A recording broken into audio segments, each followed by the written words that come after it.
नमस्कार मित्रांनो, मी सखी आणि आपल्यासोबत आहे श्याम. नमस्कार. आज आपण येवला येथे एका शिव मंदिरामध्ये आलेलो आहोत. गावाचं नाव आहे देवठाण. या मंदिराविषयी इतिहासातली काही माहिती जी आहे ती आपल्याजवळ सध्या तरी उपलब्ध नाही आहे. हे मंदिर कधी बांधलं असावं किंवा या मंदिराच्या इतिहासामध्ये काय असावं याबद्दल कुणालाही सध्या तरी व्यवस्थित सांगता येत नाही. देव नदीच्या कुशीत असल्यामुळे या गावाचे नाव जे आहे ते देवठाण असं पडलं असावं आणि तेथेच हे सुंदर असं शिव मंदिर आहे. हे मंदिर श्याम किती लांब असेल येवल्यापासून? येवल्यापासून हे मंदिर साधारण 20 किलोमीटर अंतरावरती येवला पैठण रोडवरती आहे. अच्छा. आणि येण्यासाठी जवळचा मार्ग जर असेल तर तो येवला आहे, संभाजीनगर आहे आणि शिर्डीला आलात तर तुम्ही वैजापूरवरनं येऊ शकता. असे जवळचे मार्ग आहेत या ठिकाणी येण्यासाठी. या मंदिराला तुम्ही बघतच असाल, हेमाडपंथी मंदिरांवरती आमचं विशेष असं प्रेम आहे. तसं मंदिर जिव्हाळ्याचाच विषय आहे, पण हे हेमाडपंथी मंदिर पुन्हा एकदा बिलवाडीसारखं अतिशय दुरावस्थेत तर आहेच, परंतु आता हे पुरातन खात्याने संगोपनासाठी किंवा त्याचं पुनर्जीवन जे आहे ते करण्यासाठी घेतलं आहे. परंतु सध्या इथलं जे स्ट्रक्चर स्कल्पचर म्हणूया आपण, त्या सगळ्या गोष्टी ज्या आहेत त्या आपण आतमध्ये जाऊन बघूया. इथे महादेवाचं मंदिर जरी असलं तरी आपल्याला कुठे महादेवांची पिंड किंवा नंदी असं काहीही बघायला मिळालेलं नाही. पण आतमध्ये आपण जेव्हा जाऊ त्यावेळेस मंदिराचा दरवाजा आणि मंदिरावरती असलेली कलाकुसर ही सगळी हेमाडपंथी मंदिराचा आपल्याला काय देते, पुरावा देते. चला तर मग मंदिरामध्ये आपण जाऊ.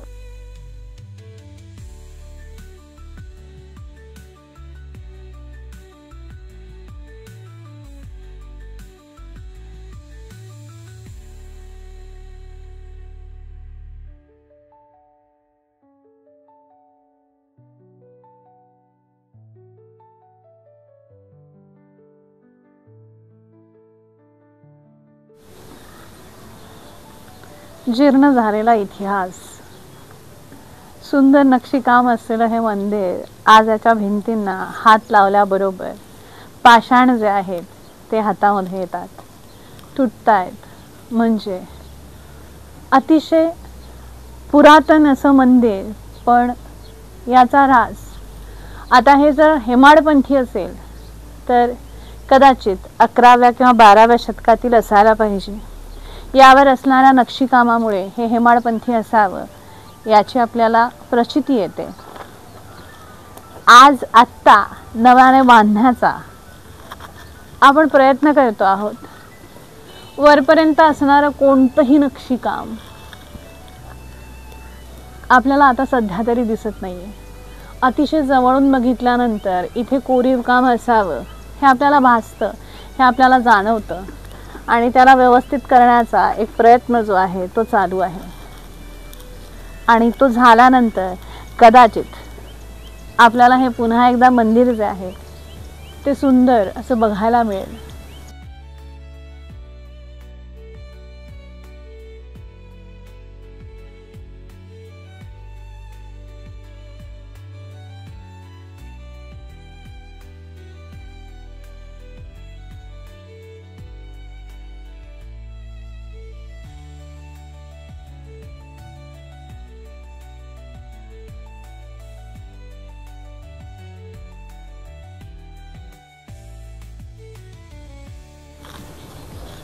आपण बघू शकतात या ठिकाणी भरपूर प्रकाश आहे. हा प्रकाश असण्याचं कारण म्हणजे या मंदिरावरती कळस नाही आहे. ह्या मंदिराचा पडझड झाल्यामुळे ऊन वारा पाऊस यामुळे या मंदिराचा खूप सारा ऱ्हास झाला आहे. आणि या मंदिराचं पूर्णतः पडझड झाले तरी हे मंदिर अजून 75% व्यवस्थित आहे. म्हणजे बिलवाडी आंबेगड या इथल्या शिव मंदिरांपेक्षा हे मंदिर थोडंसं उजवं आहे रखरखावच्या बाबतीत किंवा अवशेषांच्या बाबतीत. सदर मंदिर आपण बघत आहात. या मंदिराचा जो पूर्ण जो त्यावेळेस भार जो उचलला होता तो एका लाईन म्हणजे 1 2 3 अशा 3 अशा रांगा आहेत आणि प्रत्येक रांगेमध्ये, या रांगेमध्ये 5, या रांगेमध्ये 6 आणि या रांगेमध्ये 6 अशी स्तंभ आहेत. आणि या स्तंभावरती त्यावेळेस त्या कळसाचा किंवा मंदिराचा भार पेरलेला असेल. जर तुम्ही विचार करता 6 6 12 आणि त्यानंतर जे आहे 5, म्हणजे 12 आणि 5 या एवढ्या इतक्या स्तंभांवरती जर त्या मंदिराचा कळस असेल म्हणजे तो कळस खूपच उंच असावा, कारण इतका भार पेरण्यासाठी त्यावेळेस ती संरचना केलेली आहे. आणि आपण बघू शकता मंदिराचं कोरीव काम सुंदर. आतला परिसरही अजून व्यवस्थित आहे या ठिकाणचं.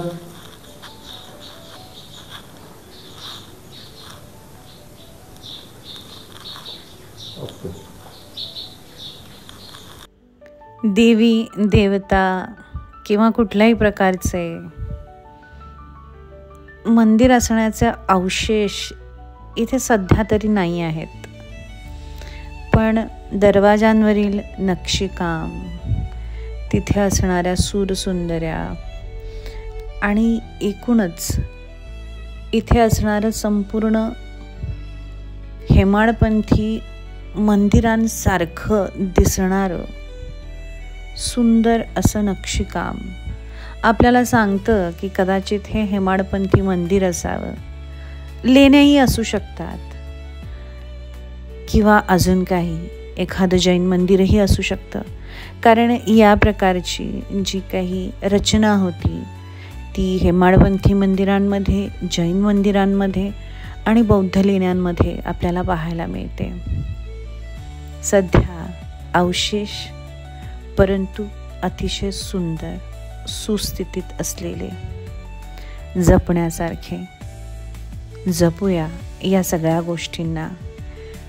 आज याचा जीर्णोद्धार जो आहे तो करण्याचं काम चालू आहे.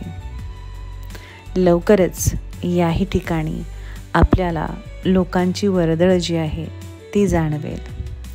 मित्रांनो, जर काहीतरी युनिक बघण्याची इच्छा असेल, आपल्या पूर्वजांनी केलेल्या या सुंदर स्कल्पचर्सला भेट द्यायची इच्छा असेल तर नक्की एकदा या ठिकाणी भेट द्या.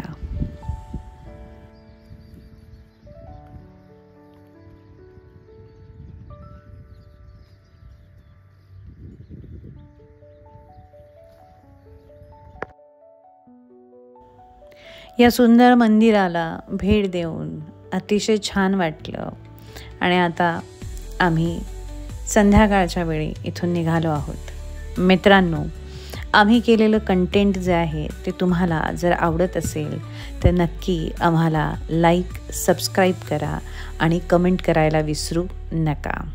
अशा नवीन छान युनिक मंदिरांसह आणि जागेंसह पुन्हा एकदा भेटूया. आता रजा घेते. नमस्कार मित्रांनो.